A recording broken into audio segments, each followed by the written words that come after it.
Hello guys, welcome back to my channel. अगर पीछे कोई वॉइस आ रही है प्लीज़ उसे इग्नोर करो प्लीज़। और अभी हम शुरू करते हैं। हेनरी, ये सवाल है 2020 में आया हुआ जेई का सवाल है, इसे हम कंसीडर करते हैं। ये हमारे चैनल पे चौथा या पाँचवा केमिस्ट्री का सोल्यूशन होगा शायद। ठीक है, अगर आपको यार वीडियोस पसंद आती है तो प्लीज़ डू सब्सक्राइब, क्योंकि आज मेरी 90% सब्सक्राइबर्स है ही नहीं, 10% ही सब्सक्राइबर है मेरे चैनल पे, वो भी ज़्यादा बोल दिया मैंने।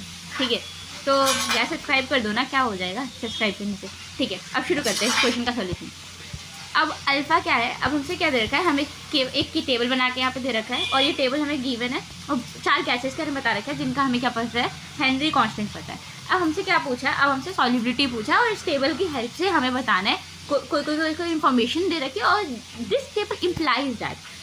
यहाँ पे बहुत सवाल ज़रूरी ढंग से पढ़ना कि ये टेबल क्या इम्प्लाई करता है, इस टेबल से रिलेटेड हमें बातें करनी है। तो सबसे पहले ये टेबल बताता है कि alpha has the highest solubility in water at a given pressure. तो अल्फ़ा का केएच सबसे ज़्यादा है। अपन जाते हैं कि जो सॉल्युबिलिटी का और जो अल्फ़ा का रिलेशन होता है, क्योंकि प्रेशर इज इक्वल टू होता है एक्स इंटू एच के एच के, तो सॉल्युबिलिटी और के एच का रिलेशन क्या होता है, इन्वर्स प्रोपोर्शनल होता है। किसी चीज़ का जितना ज़्यादा क्या होता है उसका के एच होता है, उसकी उतनी कम क्या होती है, सॉल्युबिलिटी होती है। और यहाँ पे तो अल्फ़ा का देखोगे सबसे ज़्यादा क्या दिख रहा है आपको, के एच का वैल्यू दिख रहा है, तो इसकी हाईएस्ट होगी। ये बात तो बिल्कुल ही रॉन्ग हो गई। सेकेंड पार्ट देखो, solubility of gamma at 308 kelvin is lower than 298 kelvin. बिल्कुल सही बात है कि 308 केल्विन में जो गामा का वैल्यू होता है वो क्या होता है, कम होता है, क्योंकि जैसे जैसे हम टेम्परेचर बढ़ाते हैं वैसे वैसे गैसेस एस्केप करती हैं, जैसे जैसे गैसेस एस्केप करती है वैसे वैसे उनकी सॉल्युबिलिटी कम होती है। तो ये बात भी बिल्कुल सही है। मगर अब देखो, ये टेबल क्या ये बात बता रहा है, ये टेबल तो ये बात कन्फर्म नहीं कर रहा, तो टेबल के अकॉर्डिंग ये बात क्या है, गलत है। जो बात टेबल बताए वो बात को हमें सही मानना है।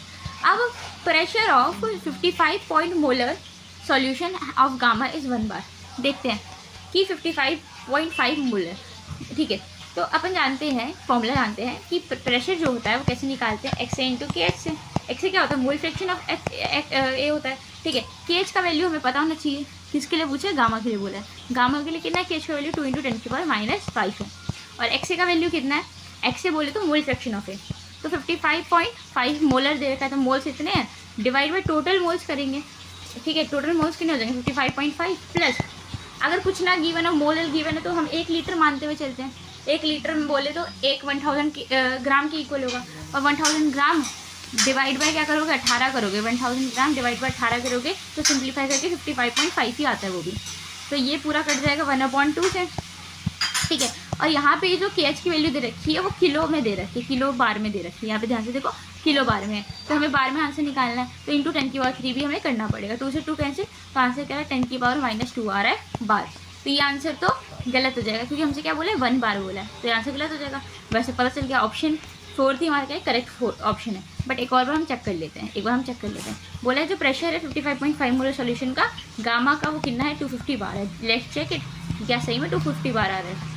तो गामा अगर आप देखो, सॉरी डेल्टा आप देखो कि डेल्टा का दे रखा है 0.5 × 10⁻³ कितना दे रखा है, क्योंकि किलो बार में सारा का सारा के एच का वैल्यू दे रखा है, तो 0.5 × 10⁻³ इंटू मोल फ्रैक्शन ऑफ कितना आया था, अभी भी निकाला था, 1/2 आया था।